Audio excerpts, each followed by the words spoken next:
Hello students, कैसे हैं आप? आई होप सो कि आप सभी लोग अच्छे होंगे और आपकी प्रिपरेशंस बहुत अच्छे से चल रही होंगी। Students, welcome to the Prashant Chaturvedi online classes. Mathematics के इस क्लास में हम डिस्कस करने जा रहे हैं डिटर्मिनेंट्स। ये डिटर्मिनेंट्स का पहला लेक्चर होगा, इसमें मैं बेसिक्स डिस्कस करूंगा। तो students, without any further due चलिए स्टार्ट करते हैं। डिटर्मिनेंट डिटर्मिनेंट क्या होता है students? Determinant is a number. Determinant आपके पास होता है एक नंबर जो एसोसिएटेड होता है एक स्क्वायर मैट्रिक्स के साथ। ये एक नंबर है और ये किसके साथ एसोसिएटेड है? स्क्वायर मैट्रिक्स के साथ। आई होप सो बच्चों कि आपको याद होगा कि स्क्वायर मैट्रिक्स क्या होती है। स्क्वायर मैट्रिक्स एक ऐसी मैट्रिक्स होती है जिसमें नंबर ऑफ रोज और नंबर ऑफ कॉलम्स जो होते हैं वो इक्वल होते हैं। अब इस मैट्रिक्स के साथ एसोसिएटेड एक स्पेशल टाइप ऑफ नंबर है और ये उस स्क्वायर मैट्रिक्स की एक कैरेक्टरिस्टिक प्रॉपर्टी होती है। आप जानते हैं कि स्क्वायर ब्रैकेट्स में आप मैट्रिक्स को लिखते हैं, तो स्टूडेंट्स डिटर्मिनेंट को आप जनरली डिनोट करते हैं या तो इस तरीके से आप लिखेंगे DET डिटर्मिनेंट ए, या आप लिखेंगे इस तरीके से। इसका मतलब भी आपके पास सेम ही होगा डिटर्मिनेंट। या स्टूडेंट्स आप यहाँ पर डेल्टा का एक सिंबल बना दोगे, डेल्टा, ये भी आपके पास डिटर्मिनेंट को ही रिप्रेजेंट करता है। डिटर्मिनेंट आप इस तरह से लिखेंगे, स्क्वायर ब्रैकेट्स आप ना लगाएं। देखिए जैसे A11, इसका मतलब यहाँ पर डिटर्मिनेंट होता है, and so on like this is A21। सब कुछ यहाँ पर उसी तरीके से रहेगा। ये आपके पास second row third element, and so on like this. यहाँ पर आप लिख सकते हैं AN1, यहाँ पर आप लिख सकते हैं AN2, and so on like this. तो इस तरीके से आप डिटर्मिनेंट को रिप्रेजेंट करेंगे। देखिए यहाँ पर इंपॉर्टेंट पॉइंट था कि डिटर्मिनेंट एक नंबर होता है और ये एसोसिएटेड होता है स्क्वायर मैट्रिक्स के साथ, जिसमें m और n जो होते हैं वो इक्वल होते हैं। चलिए स्टूडेंट्स, अब सीखते हैं determinant of a square matrix of order 1। देखिए डिटर्मिनेंट क्या होगा इसका। फॉर एग्जांपल मान लीजिए मैं यहाँ पर लिखता हूँ एक मैट्रिक्स जिसका ऑर्डर है 1। तो देखिए मैट्रिक्स है A11, इसमें एलिमेंट ही एक होगा A11, तो यही इसका डिटर्मिनेंट भी होगा, यही इसका डिटर्मिनेंट भी होगा। तो आप इसे लिखेंगे A11 like this. I hope आपको यह समझ आया। और यही नंबर जो आपके पास लिखा गया है यही होगा इसका डिटर्मिनेंट, जो इसके एलिमेंट होगा अंदर। एलिमेंट को आप जनरली स्मॉल a से डिनोट करते हो, स्मॉल नंबर्स से, तो ये होगा इसका डिटर्मिनेंट A11। यहाँ पर एक रो और एक ही कॉलम है। सेकेंड है students determinant of a square matrix of order 2। 2 by 2 अगर मैट्रिक्स आपके पास है, एक ऐसी मैट्रिक्स जैसे मैंने यहाँ पर लिख लिया है A11, A12, A21, A22, ये आपके पास एक स्क्वायर मैट्रिक्स है ऑफ ऑर्डर 2 by 2। आपको डिस्कस करना है इसका डिटर्मिनेंट। तो जनरली आप डिटर्मिनेंट को इस तरीके से लिखते हैं, डिटर्मिनेंट इसका इक्वल होगा students A11, A12, A21, A22, और आप कैलकुलेट करने के लिए यहाँ पर इस एलिमेंट को इससे मल्टीप्लाई कर लेना। इस तरीके से आप मल्टीप्लाई कर लोगे, यानी कि आप लिखेंगे A11, A22, इसको माइनस करते हैं आप यहाँ से यहाँ को मल्टीप्लाई करके, दैट इज A21, A12। इस तरीके से आप डिटर्मिनेंट कैलकुलेट करते हैं स्टूडेंट्स। ये मैं आपको ये बता देता हूँ कि डिटर्मिनेंट की वैल्यू आपके पास पॉजिटिव हो सकती है, डिटर्मिनेंट की वैल्यू आपके पास नेगेटिव हो सकती है, डिटर्मिनेंट की वैल्यू आपके पास 0 हो सकती है, यानी कि डिटर्मिनेंट की वैल्यू आपके पास कुछ भी लाई कर सकती है। डिटर्मिनेंट की वैल्यू कुछ भी लाई कर सकती है। नेक्स्ट है students determinant of square matrix of order 3। अगर आपके पास 3 by 3 ऑर्डर की एक मैट्रिक्स है, like A11 is equal to A11, A12, A13, A21, A22, A23, A31, A32, A33, ये आपके पास है एक मैट्रिक्स।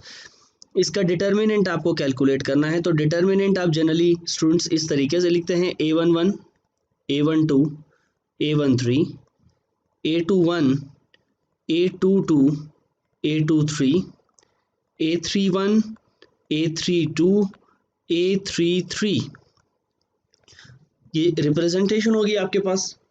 अब स्टूडेंट्स डिटर्मिनेंट को कैलकुलेट करने के लिए आपके पास है यहाँ पर 6 मेथड्स।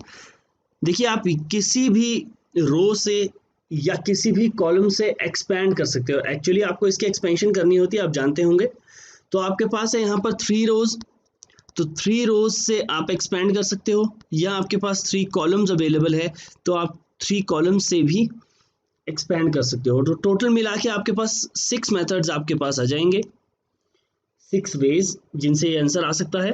लेकिन स्टूडेंट्स आप किसी भी रो और किसी भी कॉलम से एक्सपैंड करते हैं तो आंसर आपका हमेशा सेम ही रहेगा। इसीलिए ये एक कैरेक्टरिस्टिक प्रॉपर्टी थी एक मैट्रिक्स की। स्टूडेंट्स अब एक्सपेंशन करनी कैसे है मैं आपको ये बता देता हूँ।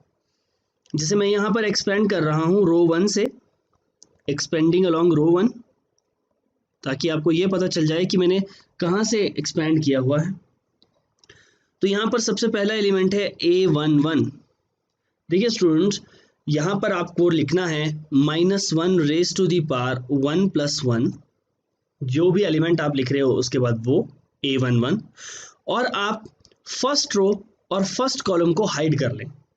फर्स्ट रो और फर्स्ट कॉलम को हाइड कर लें तो आपके पास बचता है यहाँ पर A22, A23, A32, A33।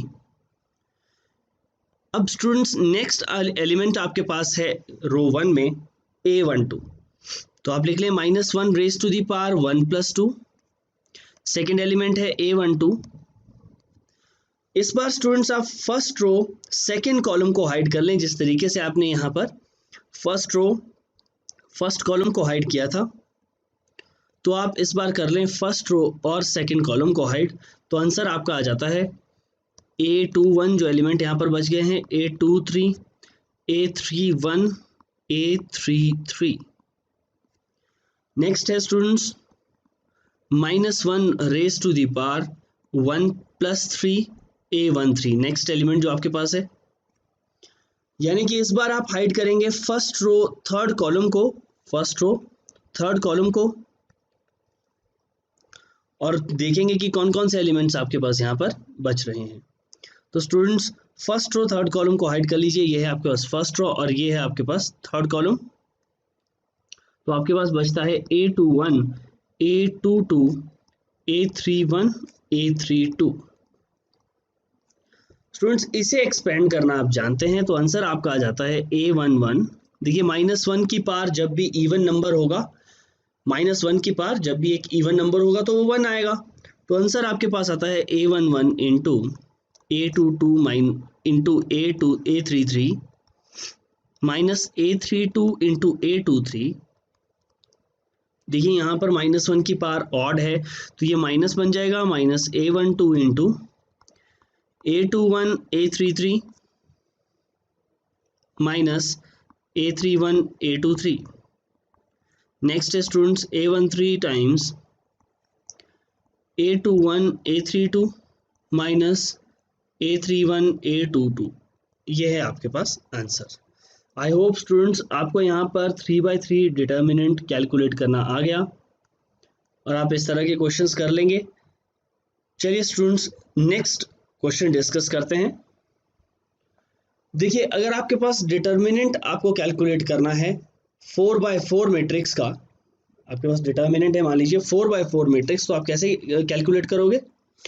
मैं आपको एक एग्जांपल के थ्रू ही इसे सिखा देता हूँ। देखिए आपको डिटर्मिनेंट यहाँ पर कैलकुलेट करना है स्टूडेंट्स 1 2 -1 3 2 1 -2 3 3 1 2 1 और 1 -1 0 2। ये एक 4/4 मैट्रिक्स है जिसका डिटर्मिनेंट आपको कैलकुलेट करना है। तो स्टूडेंट्स बिल्कुल उसी तरीके से आप डिटर्मिनेंट कैलकुलेट करेंगे। Determinant will be equal to -1 raise to the power 1 + 1।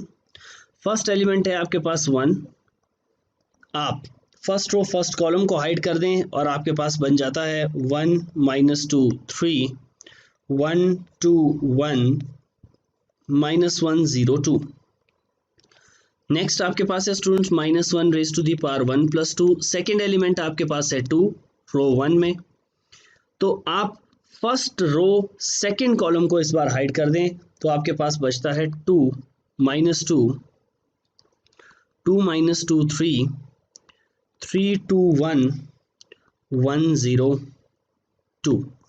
Next है आपके पास स्टूडेंट्स -1 की पावर 1 + 3। एलिमेंट नेक्स्ट है आपके पास -1 और आप इस बार फर्स्ट रो थर्ड कॉलम को हाइड कर दें, फर्स्ट रो थर्ड कॉलम। तो आपके पास बचता है स्टूडेंट्स यहाँ पर 2 1 3 2 1 3 3 1 1 1 -1 2। नेक्स्ट है स्टूडेंट्स लास्ट -1 की पावर 1 + 4 और एलिमेंट है आपके पास 3। आप इस बार फर्स्ट रो फोर्थ कॉलम को हाइड कर दें तो आपके पास बच जाता है 2 1 -2 3 1 2 1 -1 0। इस तरीके से स्टूडेंट्स आप कैलकुलेट करेंगे 4x4 मैट्रिक्स का डिटर्मिनेंट। अब जानते हैं आपकी 3x3 का आपको कैसे कैलकुलेट करना है। स्टूडेंट्स इसमें क्वेश्चन बनता है कि अगर आपके पास किसी मैट्रिक्स का डिटर्मिनेंट 0 हो जाता है तो उसे आप कहते हैं सिंगुलर मैट्रिक्स। एक ऐसी स्क्वायर मैट्रिक्स जिसका डिटर्मिनेंट 0 हो जाता है उसे आप कहते हैं सिंगुलर मैट्रिक्स। और स्टूडेंट्स अगर 0 नहीं होगा तो हम उसे नॉन सिंगुलर कहेंगे। तो चलिए स्टूडेंट्स करते हैं इस तरह के क्वेश्चंस। देखिए यहाँ पर कहा गया है कि for what value of x, x की किस वैल्यू के लिए इस मैट्रिक्स का डिटर्मिनेंट या ये मैट्रिक्स सिंगुलर होगी, एक्स की किस वैल्यू के लिए ये मैट्रिक्स सिंगुलर होगी। तो स्टूडेंट्स अगर ये मैट्रिक्स सिंगुलर है तो इसका डिटर्मिनेंट जो होगा आपके पास वो 0 होगा, यानी कि 1 -2 3 1 2 1 x2 -3।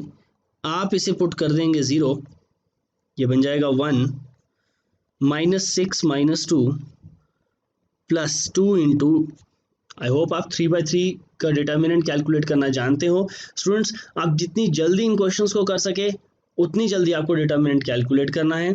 सो -2 इंटू, देखिए स्टूडेंट्स इसको और इसको आप हाइड कर देंगे तो आपके पास बनेगा यहाँ पर -3 -x +3 इंटू, अब फर्स्ट रो थर्ड कॉलम को हाइड कर लें तो आपके पास बचता है 2 -2x।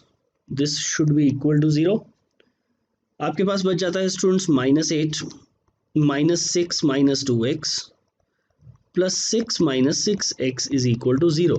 6 -6 cancel out, -8 equal to 8x और x की वैल्यू आपके पास आ जाती है -1। स्टूडेंट्स x इक्वल टू -1 के लिए गिवन मैट्रिक्स जो होगी वो सिंगुलर होगी, यानी कि इसका डिटर्मिनेंट जो होगा वो होगा 0। नेक्स्ट है students determine the value of x for which the matrix is singular. Again students इस मैट्रिक्स, ये मैट्रिक्स एक सिंगुलर मैट्रिक्स है, यानी कि इसका जो डिटर्मिनेंट होगा वो होगा 0। मैं इसका डिटर्मिनेंट यहाँ पर लिख लेता हूँ x + 1 -5 4 -3 x + 2 1 4 2 x -6। इसका डिटर्मिनेंट आपके पास होगा 0। तो आप ओपन करिए, यहाँ पर बन जाता है x + 1 into x + 2 x -6 +3 into, देखिए यहाँ पर मल्टीप्लाई कर लीजिए, -5 time x -6 -8 +4 into -5 -4 into x + 2।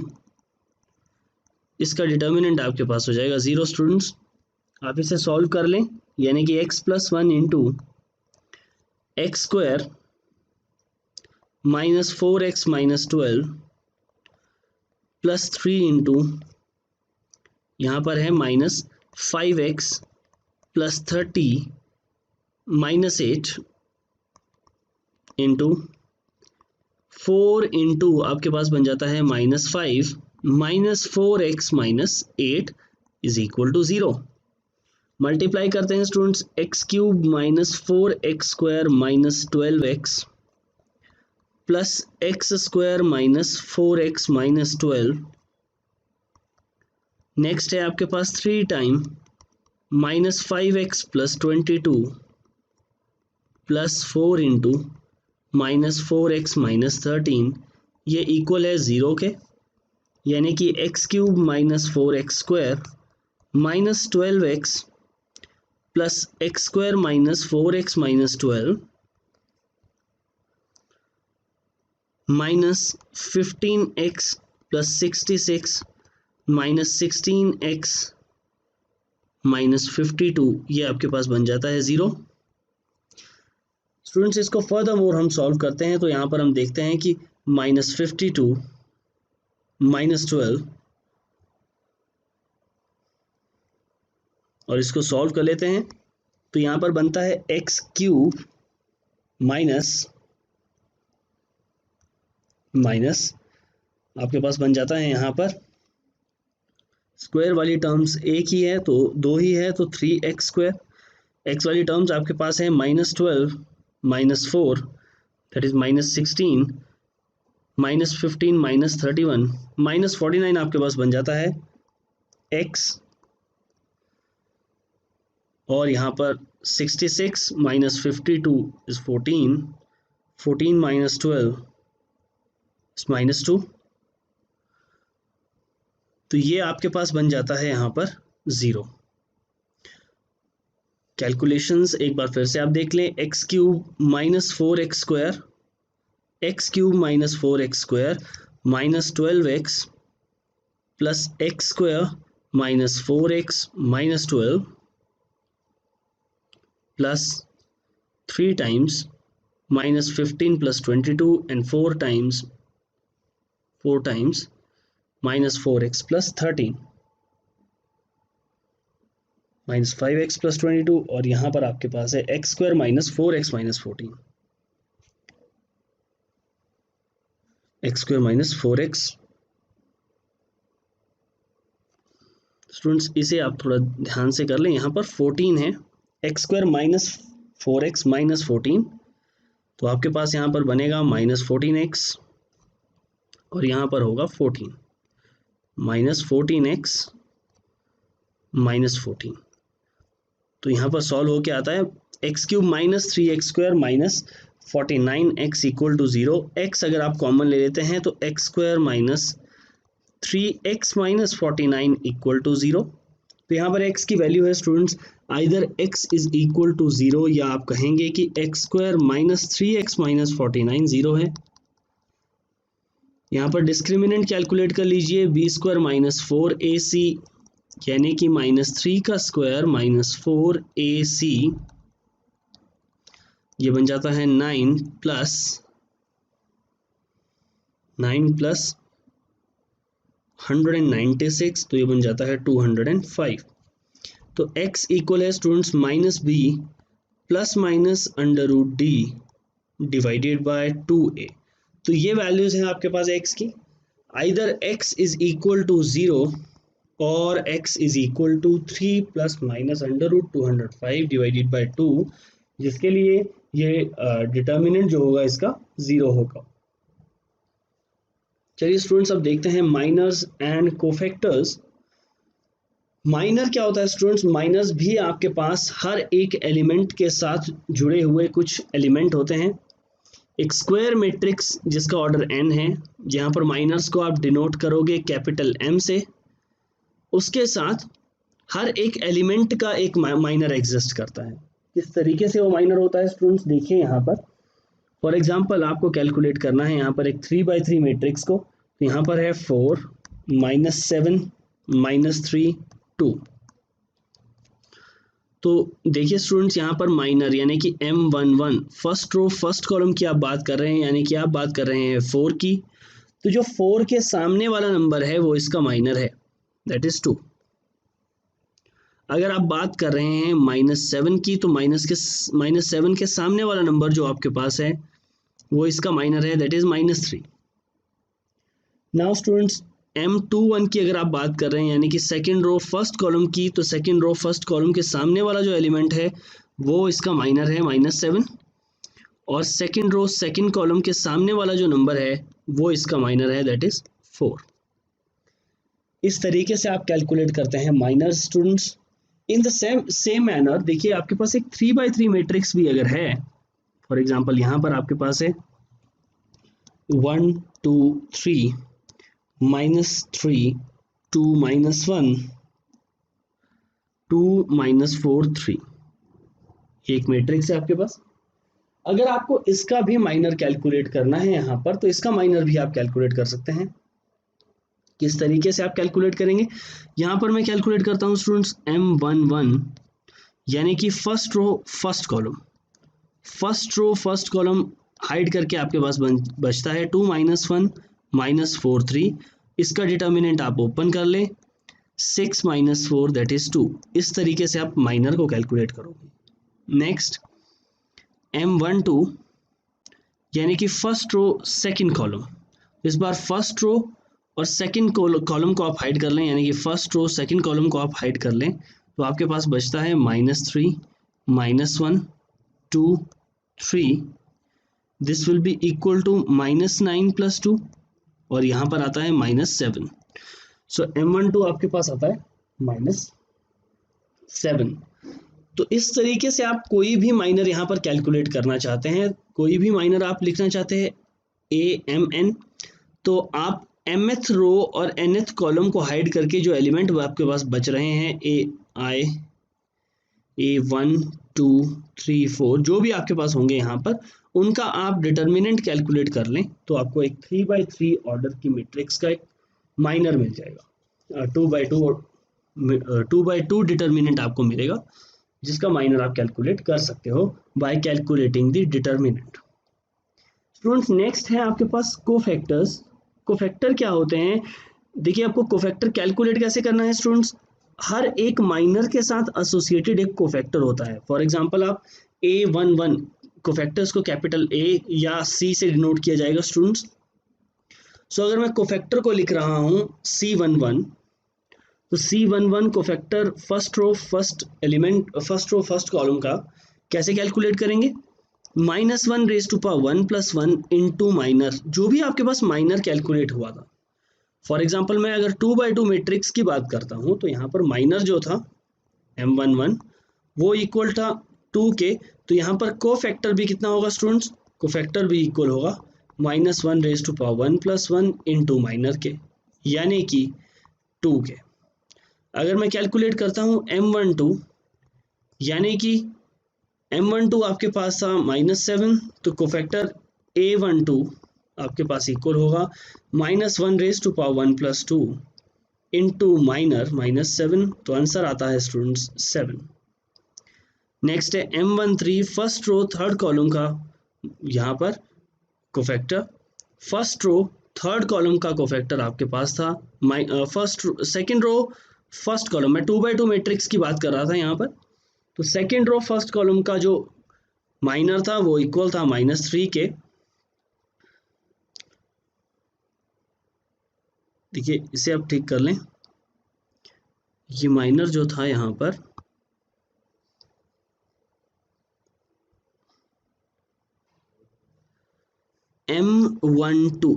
M12 आपके पास था -3, तो कोफैक्टर किसके इक्वल आएगा, -1 raise to power 1 + 2 into M12, तो ये इक्वल होगा 3 के। M21 आपके पास था स्टूडेंट्स -7, कोफैक्टर आपके पास इक्वल आ जाएगा 7 के। मैं डायरेक्ट अब यहाँ पर लिख सकता हूँ, अगर कोफैक्टर माइनर आपके पास है A22 और वो इक्वल है 4 के, तो कोफैक्टर A22 ये इक्वल होता है 4 के। तो इस तरीके से आपको माइनर्स और कोफैक्टर्स कैलकुलेट करने हैं। आई होप सो कि आपको माइनर और कोफैक्टर कैलकुलेट करने आ चुके हैं। चलिए स्टूडेंट्स अब इवैल्यूएट करते हैं अपना determinant. Calculate the determinant applications, अब हम कुछ करने जा रहे हैं। इसकी क्वेश्चन है इवैल्यूएट द डिटर्मिनेंट, तो यहाँ पर आप इसको इवेल्युएट करते हैं तो आप जानते हैं कि क्रॉस मल्टीप्लाई आप जस्ट करेंगे इससे इसको और इससे इसको, लेकिन वो करने से पहले मैं इसे थोड़ा सा सॉल्व कर लेता हूँ, यानी कि इसको लिख लेता हूँ log टू द बेस 2। 512 को लिख सकता हूँ स्टूडेंट्स में 2 रेज टू द पावर 9। यहाँ पर है log to the base 4 into 3, और यहाँ पर है log to the base 3 into 8, और यहाँ पर है log to the base 4 into 9। हर जगह मैं यहाँ पर प्रॉपर्टी का यूज करूंगा स्टूडेंट्स। मैं इसे लिख सकता हूँ, पावर यहाँ पर नीचे आ जाएगी, यानी कि log to the base 2 into 2, ये log की प्रॉपर्टी होती है। इसे मैं लिख सकता हूँ स्टूडेंट्स log, ये जो 4 है इसे मैं लिख सकता हूँ log टू द बेस 2 का स्क्वायर इंटू 3। यहाँ पर मैं लिख सकता हूँ log to the base 3 into 2 cube, और इसे मैं लिख सकता हूँ log to the base 2 square into 3 square. देखिए स्टूडेंट्स, यहाँ पर मैं प्रॉपर्टी अप्लाई की है मैंने, log to the base a into p, ये इक्वल a इंटू पी, और साथ में है m raise to the power n, ये इक्वल होता है n by p log to the base a into m। ये प्रॉपर्टी होती है लॉगरिथम्स की, आप इसे याद रखें। तो ये इक्वल होगा स्टूडेंट्स, ओपन करता हूं मैं इसे, 9 log टू द बेस, देखिए आप इसे लिख सकते हैं log टू द बेस, यहां पर 3 आप लिखें, log टू द बेस यहां पर है 3 log to the base 3 into 2, यहां पर इसे मैं लिख सकता हूं students 1/2 log to the base 2 into 3। यहां पर मैं इसे लिख सकता हूं 3 log to the base 3 into 2, और यहां पर मैं लिख सकता हूं students 1/2 log to the base 2 into 3। Further more इसे मैं सॉल्व करता हूं, तो इसे लिख सकते हैं 9 into log to the base 3 into 2, इसे लिख सकते हैं 1/2 log to the base 2 into 3, ये 2/2 है। इसे लिखा जा सकता है 3 log to the base 3 into 2, और इसे मैं लिख सकता हूं अब simple log to the base 2 into 3। इसे सॉल्व करते हैं स्टूडेंट्स, ओपन करते हैं डिटर्मिनेंट को, तो यहाँ पर आंसर आता है 9 log to the base 3 into 2। आप इसे मल्टीप्लाई करेंगे log to the base 2 into 3 से, माइनस यहाँ पर है 1/2 log to the base 2 into 3, इसे आप मल्टीप्लाई करेंगे 3 log to the base 3 into 2 से, यानी कि आप यहाँ से यहाँ को और यहाँ से यहाँ को मल्टीप्लाई कर रहे हैं। आंसर आपके पास आता है students 9 log to the base 3 into 2 into log to the base 2 into 3, minus यहाँ पर मैं लिख रहा हूँ 3/2, और यहाँ पर लिख सकता हूँ log to the base 2 into 3 into log to the base 3 into 2। तो स्टूडेंट्स, क्या मैं इसे इस तरह से लिख सकता हूँ, यानी कि 9 log to the base 3 into 2 into log to the base 2 into 3। देखिए ये 1 होता है, यहाँ पर मैं आपको प्रॉपर्टी लिखवा देता हूँ,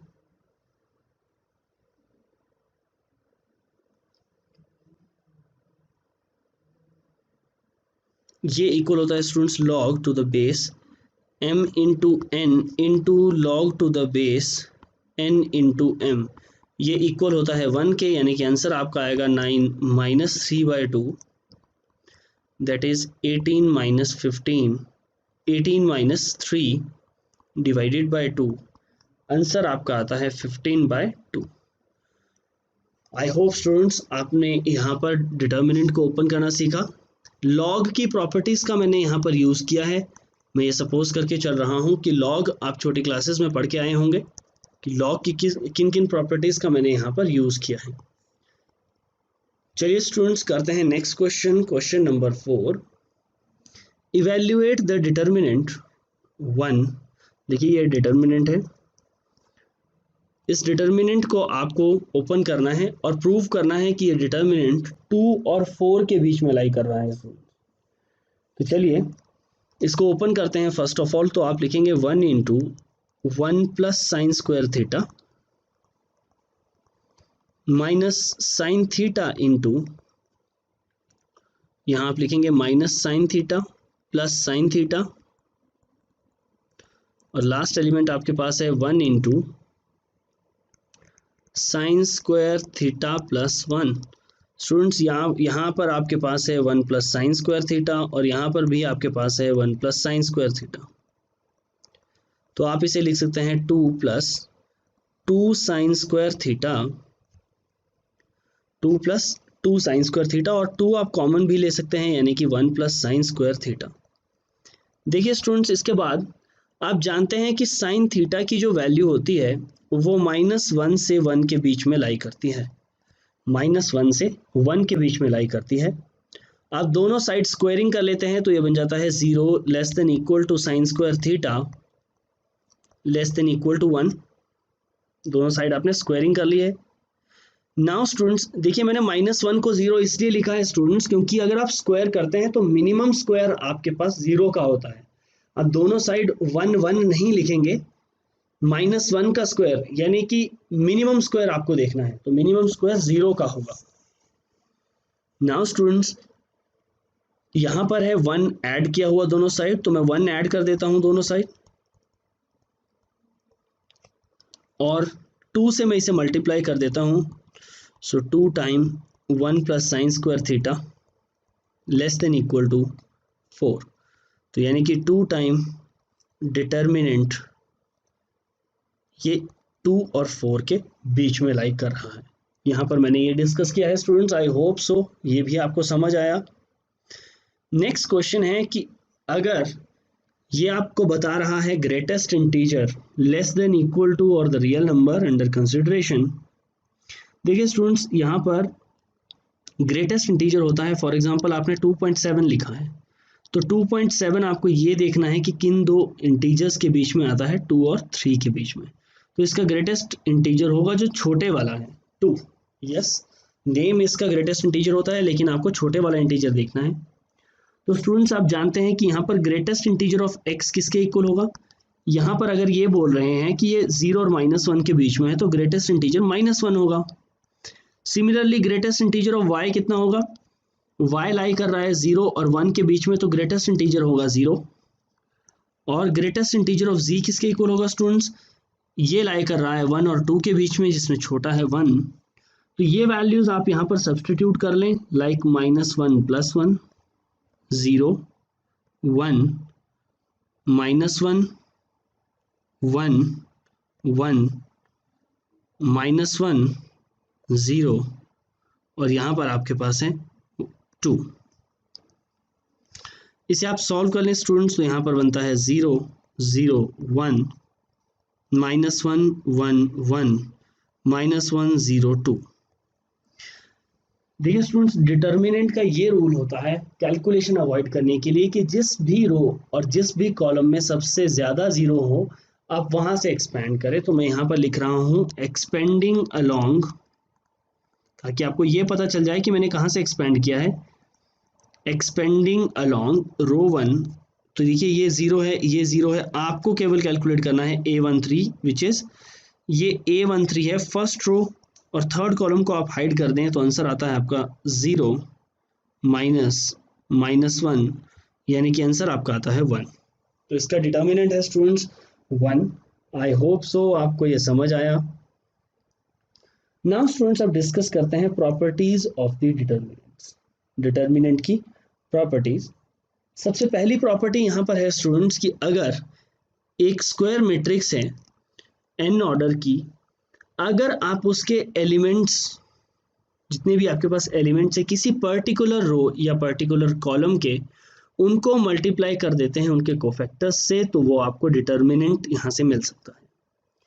एग्जाम्पल के तौर पे देखिए स्टूडेंट्स यहाँ पर है A11 A12 A13, A21, A22, A23, A31, A32, A33, ये है आपके पास डिटर्मिनेंट स्टूडेंट्स, या आप इसे मैट्रिक्स भी मान सकते हैं।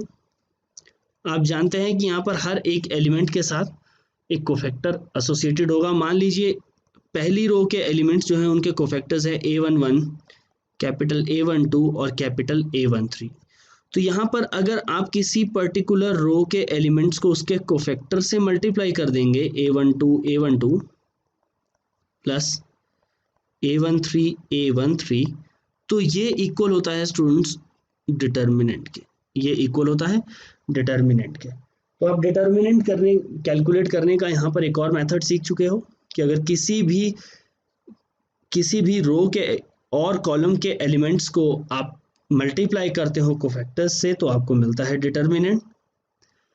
सेकेंड प्रॉपर्टी है स्टूडेंट्स कि अगर आप एलिमेंट्स को मल्टीप्लाई करते हो उनकी कॉरस्पॉन्डिंग रो और कॉलम से तो आपके पास डिटर्मिनेंट यहाँ पर, तो उनका प्रोडक्ट जो होता है वो 0 होता है उन एलिमेंट्स का।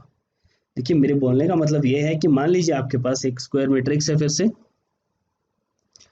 A11, A12, A13, A21, A22, A23, A31, A32, A33, ये है आपके पास एक मैट्रिक्स। स्टूडेंट्स अगर देखिए यहाँ पर फर्स्ट रो के एलिमेंट्स है A11, A12 और A13।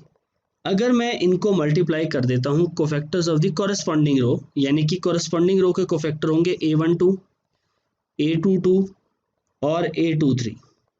तो अगर इनको मल्टीप्लाई करते हैं A11 into A21 plus A12 into A22 plus A13 into A23, तो स्टूडेंट्स ये इक्वल होगा 0 के, ये होगा 0 के इक्वल।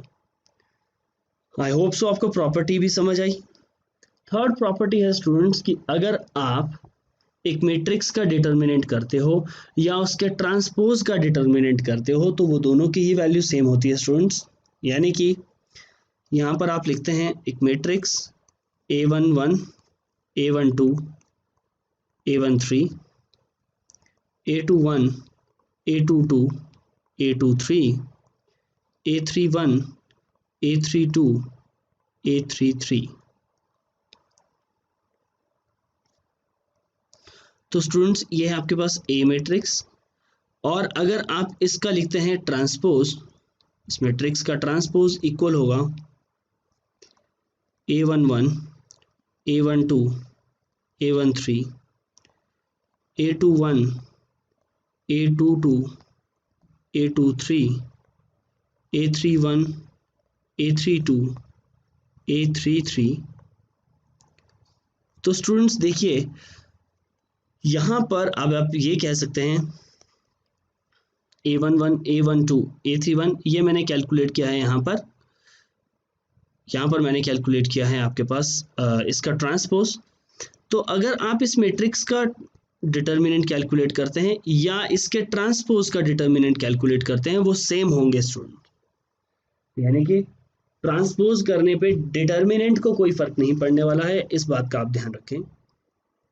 नेक्स्ट प्रॉपर्टी है कि अगर आपके पास एक स्क्वायर मैट्रिक्स है और आपको उसकी रो या कॉलम्स को इंटरचेंज करना है तो यहाँ पर साइन जो होता है डिटर्मिनेंट का वो चेंज हो जाता है। जैसे आपने लिखा है A11, A12, A13, A21, A22, A23, A31, A32, A33। Students अगर आप यहाँ पर इस डिटर्मिनेंट को में रो 1 को एक्सचेंज करने वाले हैं रो 3 के साथ, बोलने का मतलब स्टूडेंट्स आप रो 1 की जगह रो 3 लिखेंगे, A31, A32, A33। Second row वैसे ही लिखी जाएगी A21, A22, A23, और थर्ड रो की जगह फर्स्ट रो आ जाएगी A11, A12 और A13।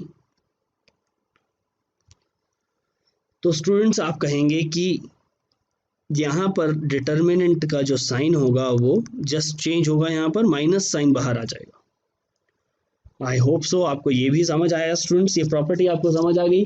नेक्स्ट प्रॉपर्टी आपके पास है, if any two rows of a square matrix of order 2 are identical, अगर दो रोज आइडेंटिकल हो जाती हैं, A11 A12 A13 A21 A22 A23 A31 A32 A33, अगर इसकी जगह मैं यहाँ पर इस तरीके से लिख लेता हूँ लाइक 1 2 3 3 2 1 1 2 3, तो स्टूडेंट्स यहाँ पर फर्स्ट रो और थर्ड रो आइडेंटिकल हो गई है, इसीलिए इसका डिटर्मिनेंट जो होगा वो 0 होगा। प्लीज ध्यान रखें, डिटर्मिनेंट किसी भी मैट्रिक्स का डायरेक्टली 0 आ जाता है अगर उसकी दो रोज या दो कॉलम्स इक्वल हो। प्रॉपर्टी नंबर 6 स्टूडेंट्स, अगर मैं यहाँ पर किसी मैट्रिक्स को, देखिए मेरे पास एक मैट्रिक्स है 2 3 4 3 6 9 1 2 3, इस तरीके से लिख लेता हूं। तो यहाँ पर जब भी आप कॉमन लोगे ना स्टूडेंट्स, तो यहाँ पर किसी पर्टिकुलर रो या किसी पर्टिकुलर कॉलम से आप कॉमन लोगे, लाइक 2 3 4, अगर आपने 3 यहाँ पर कॉमन ले लिया है तो यहाँ पर लिखा जाएगा 1 2 3, और यहाँ पर फिर से 1 2 3। अब आप देख सकते हैं कि यहाँ पर सेकंड रो और थर्ड रो आइडेंटिकल हो गई है, तो डिटर्मिनेंट डायरेक्ट 0 आ जाएगा। बोलने का मतलब ये है स्टूडेंट्स कि जब भी आप यहाँ पर कॉमन ले रहे हो किसी भी रो या किसी भी कॉलम से, तो एक कॉमन एलिमेंट को आप बाहर लिखेंगे, और अगर मैंने इसको 3 को इस तरह से लिखा हुआ है तो इसका मतलब ये नहीं है कि ये हर एक एलिमेंट के साथ मल्टीप्लाई होगा मैट्रिक्स की तरह, ऐसा नहीं है। ये एक पर्टिकुलर रो या एक पर्टिकुलर कॉलम के साथ ही मल्टीप्लाई होगा स्टूडेंट्स, प्लीज ध्यान रहे। नेक्स्ट आपके पास है प्रॉपर्टी नंबर 7। मान लीजिए एक स्क्वायर मैट्रिक्स है और इसके एलिमेंट्स को मैंने सम ऑफ द एलिमेंट्स की फॉर्म में एक्सप्रेस किया है, लाइक यहाँ पर लिखा है x plus k y plus p z plus r, यहाँ पर मैंने लिख लिया है ए बी सी, और यहाँ पर मैंने लिखा है पी क्यू आर। तो स्टूडेंट्स आप इसे इस तरीके से लिख सकते हैं, ये ध्यान रखें, ये डिटर्मिनेंट, यहाँ पर आप डिटर्मिनेंट की बात कर रहे हो तो आप इसे लिखेंगे x a p y b q z c r, इस तरीके से आप इसे लिखेंगे, और इसके साथ आप एक्सप्रेस कर देंगे। देखिए यहाँ पर जो सेकंड नंबर पे एलिमेंट्स थे के पी आर, ये आप यहाँ पर लिखेंगे अब के पी आर, बाकी एलिमेंट्स वैसे ही लिखे जाएंगे like a b c p q r. ये है आपके पास आंसर। आई होप कि आपको ये समझ आया। नाउ स्टूडेंट्स, यहाँ पर आप पढ़ सकते हैं इस प्रॉपर्टी को कि अगर एक ए स्क्वायर मैट्रिक्स है और उसके हर एक एलिमेंट किसी भी रो या किसी भी कॉलम को आपने एक्सप्रेस किया है सम ऑफ एलिमेंट्स ऑफ 2 और मोर टर्म्स, जैसे मैंने इसको एक्सप्रेस किया है, तो इसे एक्सपेंड करने के बाद आप इस तरह से लिख सकते हैं, यानी कि दो डिटर्मिनेंट्स के सम की फॉर्म में आप इसे एक्सप्रेस कर सकते हैं। नेक्स्ट है स्टूडेंट्स, अगर आपके पास एक मैट्रिक्स है और उस मैट्रिक्स में आप ए के एलिमेंट्स को ऐड करते हैं मल्टीपल में, scalar multiple of another row, तो डिटर्मिनेंट ऑफ बी और ए जो होता है वो सेम हो जाता है। देखिए स्टूडेंट्स, इसके बोलने का मतलब यहाँ पर ये है कि मान लीजिए आपके पास एक मैट्रिक्स है like A1 B1 C1 A2 B2 C2 A3 B3 C3, ये है A। B आपके पास है A1 प्लस के B1 B1 C1, यहाँ पर है A2 प्लस के B2 और A3 प्लस के B3। देखिए यहाँ पर आपने कॉलम B का जो कॉलम 1 है उसे एक्सप्रेस किया है A1, यानी कि फर्स्ट जो यहाँ पर कॉलम है A का उसकी फॉर्म में, और जो सेकंड कॉलम है उसका स्केलर मल्टीपल KB1 की फॉर्म में। तो स्टूडेंट्स क्या आप इसे ओपन करके इस तरह से लिख सकते हैं B3 C2 एंड C3। आप जानते हैं कि एक डिटर्मिनेंट को मैं एक्सप्रेस कर सकता हूं, मैं रो की यहाँ पर बात नहीं कर रहा हूँ, मैं बात कर रहा हूँ डिटर्मिनेंट की। इस डिटर्मिनेंट को आप इस तरीके से लिख सकते हैं like A1 A2 A3 B1 B2 B3 C1 C2 C3। मैं प्रॉपर्टी नंबर 7 का यहाँ पर यूज कर रहा हूँ, प्लस यहाँ पर मैं लिख सकता हूँ KB1 KB2 KB3। आप देख सकते हैं स्टूडेंट्स यहाँ पर K सभी के पास कॉमन है, तो मैं K को कॉमन ले सकता हूँ यहाँ पर थ्रू आउट। मैं इसे डिटर्मिनेंट से बाहर लिख सकता हूँ। आप जानते हैं किसी भी रो या कॉलम से एक स्केलर को कॉमन ले सकते हैं। यहाँ पर भी है B1 B2 B3 और C1 C2 C3। तो आप देख सकते हैं कि सेकंड आपके पास 0 बन जाता है। ये सेकंड डिटर्मिनेंट आपके पास आंसर आता है A1 B1 C1 A2 B2 C2 और A3 B3 C3 के इक्वल। तो आप देख सकते हैं कि डिटर्मिनेंट ऑफ A और डिटर्मिनेंट ऑफ B हो जाते हैं इक्वल। प्रॉपर्टी नंबर 9 आपके पास है स्टूडेंट्स कि अगर किसी भी स्क्वायर मैट्रिक्स के सारे एक रो के सारे एलिमेंट 0 हो जाते हैं तो स्टूडेंट्स आपके पास आंसर आता है 0। उस डिटर्मिनेंट का आंसर आ जाता है, वो डिटर्मिनेंट आपके पास आ जाता है 0 अगर किसी भी रो या किसी भी कॉलम के एलिमेंट 0 हो गए, लाइक दिस 1 2 3 4 5 6। तो यहाँ पर आंसर आ जाता है 0। अगर किसी भी रो के सारे एलिमेंट 0 हो गए तो स्टूडेंट्स आपके पास मैट्रिक्स बन जाती है 0।